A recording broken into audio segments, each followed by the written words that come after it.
V Sloveniji se vsak dan pripeti več 10 prometnih nesreč. Med vzroki še vedno prednjači neprilagojena hitrost. Različne organizacije se preko preventivnih aktivnosti trudijo, da bi se črna statistika izboljšala. Eden takšnih dogodkov, imenovan Dan varne vožnje, se je danes že drugič odvijal v organizaciji Tehniškega srednješolskega centra Maribor. Mi se vedno trudimo dijakom dati nekaj več in se mi zdi, da je to zelo koristna izkušnja za dijake, pridobivanje novega znanja in izkušnj na nek neformalen način in moram reči, da so dijaki to in tudi učitelji to zelo dobro sprejeli. Cilj organizatorjev je mlade naučiti pravilnega ravnanja v različnih situacijah in razmerah. S tem poskušamo osveščati dijake, potem tudi učitelje, mentorje, da sodelujejo z dijaki, ker prakticiramo tudi pouk na prostem, kot boste videli, ko se boste gibali po postajah. In vsekakor poskušamo osveščati dijake za varno vožnjo, za upoštevanje predpisov na cestiščih in tako naprej. Strokovno noto so dogodku dodali inštruktorji varne vožnje.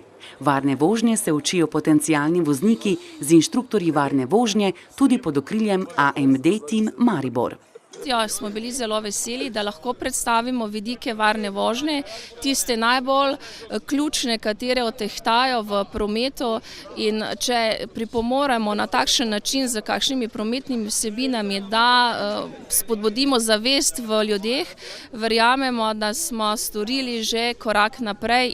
Na dogodku je bil eden od osrednjih orodij tako imenovani prevračalnik, ki nas uči, da je varnostni pas res vez z življenjem. V bistvu namen tega prevračalnika je, da pride do izraza, če se ljudje sploh pravilno prepnejo z varnostnim pasom. Zakaj? Ker to smo včasih kar zanemarjeni, naredimo samo klik in mislimo, da smo varni.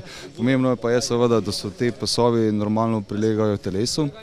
Tudi zategnen varnostni pas, sploh pomemben je ta spodnji del in glih pri tem prevračanju vidi, če se ne zategnemo, ko smo na glavi dejansko toliko prostorov, ko imamo spodaj, tudi bliže strehi smo.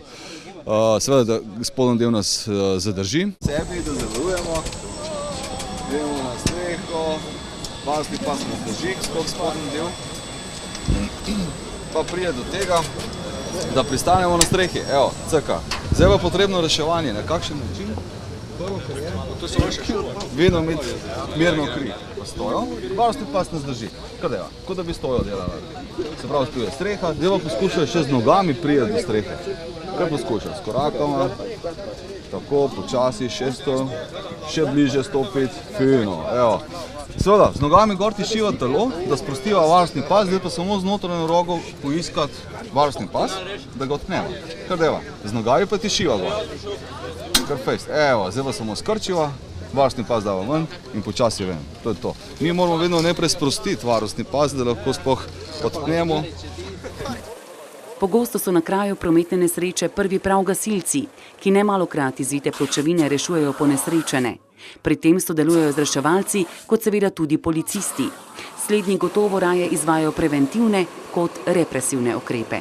Probamo z našega policijskega vidika predstaviti varno udeležbo v cestnem prometu, nekatere izkušnje, ki so jih naši policisti sami skozi dolgoletno obdobje vožnje motornega kolesa osvojili in pa seveda jim predstaviti tudi pomen tehnične brezhibnosti in pa opreme samih vozil oziroma motornih koles, ki jih pač mladi uporabljajo. Dogodki, kot je bil ta, so kamenček v mozaiku večje prometne varnosti. Začeti pa je potrebno pri mladih udeležencih cestnega prometa.